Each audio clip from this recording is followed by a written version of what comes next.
Demokrasi. Sejarah lahirnya demokrasi. Demokrasi adalah sebagai bentuk kekuasaan yang berada di tangan rakyat. Negara yang melaksanakan sistem demokrasi pertama kali adalah Athena.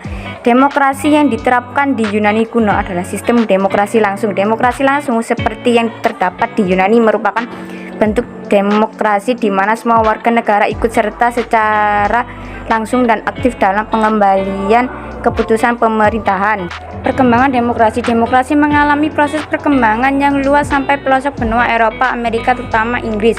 Seorang cendekiawan Inggris yang memperjuangkan demokrasi adalah John Locke. Dalam bukunya berjudul To Treatise All Government, John Locke berpendapat bahwa pemerintah hanyalah alat yang dibentuk untuk menjamin kepentingan rakyat terhadap hak politis. Sedangkan kaum komunis berpendapat bahwa demokrasi sebagai upaya atau gerakan penghancuran sistem kapitalisme. Banyak negara yang mengadopsi sistem demokrasi dalam politik pemerintahannya. Sejak tahun 1972, jumlah negara yang mengadopsi sistem politik demokrasi meningkat dari 44 menjadi 107. Trias politika merupakan prinsip yang membagi kekuasaan politik negara-negara menjadi 3 bagian, yaitu eksekutif, yudikatif, dan legislatif. Pelaksanaan trias politika ini harus seimbang dan sejajar kedudukannya dalam sistem politik, sehingga bisa saling mengawasi dan saling mengontrol berdasarkan prinsip checks and balance. Pengaruh demokrasi terhadap Asia dan Afrika. Paham demokrasi memiliki pengaruh besar di negara-negara kawasan Asia Afrika. Contoh pengaruhnya dapat dilihat dari pembentukan All India National Congress di India. All India National Congress berawal dari kesadaran untuk memperbaiki nasib rakyat India. Organisasi ini memiliki pengaruh kuat dalam Kongres Rakyat India karena memperjuangkan kemerdekaan India dari kekuasaan Inggris. Sejarah lahirnya nasionalisme. Nasionalisme adalah suatu rasa cinta terhadap bangsa dan tanah air yang ditimbulkan oleh persamaan tradisi yang berkaitan dengan sejarah, bahasa, kebudayaan, pemerintahan, tempat tinggal, dan keinginan untuk mempertahankan kesatuan bangsa. Nilai-nilai nasionalisme muncul di Eropa seiring dengan lahirnya pergerakan dan revolusi sebagai besar negara-negara di Eropa menerapkan sistem monarki yang absolut sehingga rakyat merasa tertindas.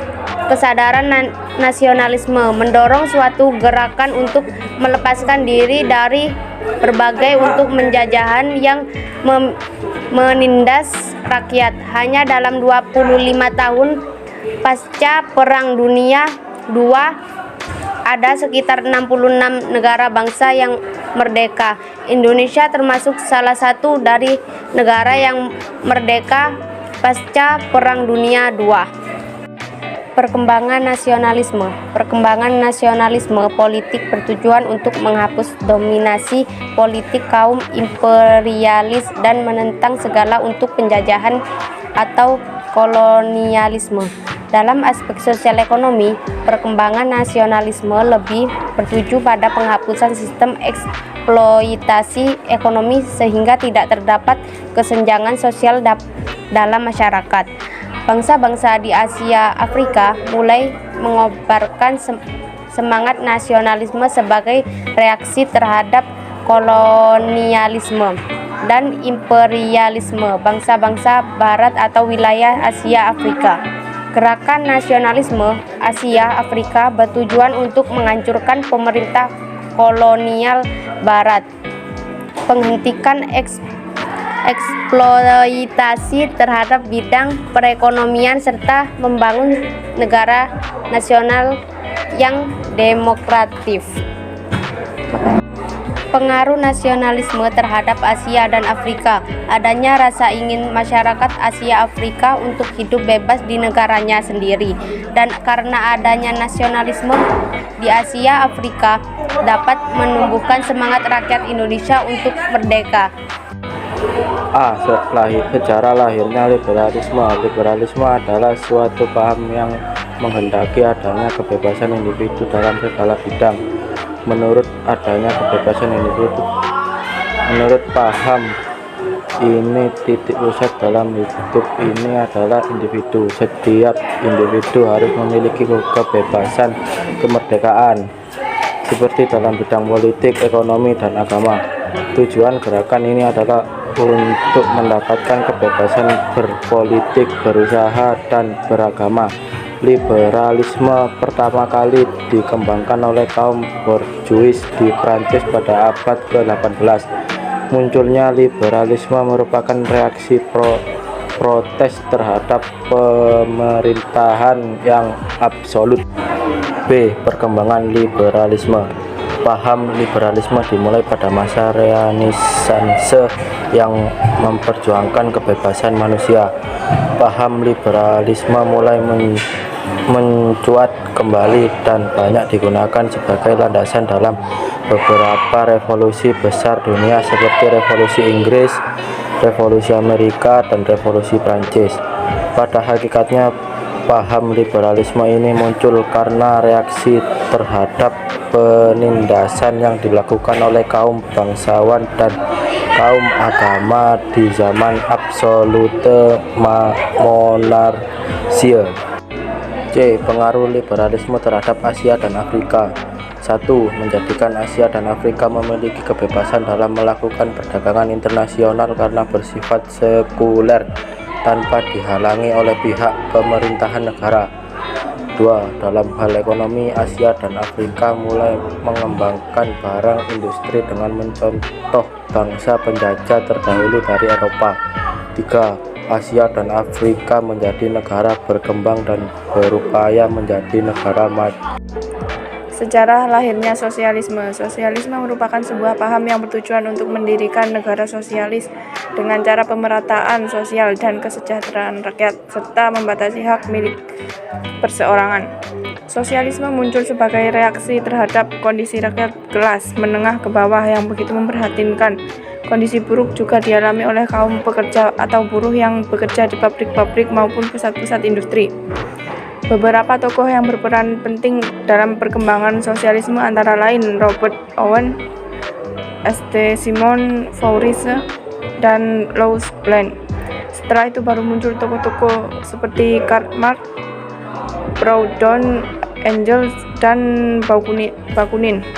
Komunisme lebih bersifat revolusioner dalam mencapai tujuan. Ciri utama paham sosialisme adalah pemerataan sosial dan penghapusan kemiskinan, sehingga gerakan sosialisme ditandai dengan adanya penentangan terhadap kelas-kelas sosial dalam masyarakat. B. Perkembangan sosialisme. Perkembangan paham sosialisme di Asia Afrika membawa pengaruh pada munculnya pergerakan nasional untuk mencapai negara yang merdeka dan bebas. Sebagian besar paham sosialis berkembang di wilayah Eropa Timur dan Asia setelah adanya Perang Dunia dan Perang Dingin. Perkembangan paham sosialisme di Indonesia juga terjadi pada masa pergerakan nasional. Para tokoh intelektual mendapat pengaruh paham sosialisme karena banyak kaum intelektual yang menuntut ilmu di negara sosialis. C. Pengaruh sosialisme terhadap Asia dan Afrika. Pengaruh sosialisme pada gerakan nasionalisme di Indonesia Asia ialah membuat beberapa negara di kawasan Asia menganut paham komunis seperti Tiongkok, Vietnam, Kuba, dan Korea Utara. Sedangkan pengaruh sosialisme pada gerakan nasionalis di negara Afrika, yakni dengan pemimpin Soviet dan Cina, membantu sosialisme Afrika berkembang yang menyebabkan banyak politikus Afrika mendukung paham sosialisme.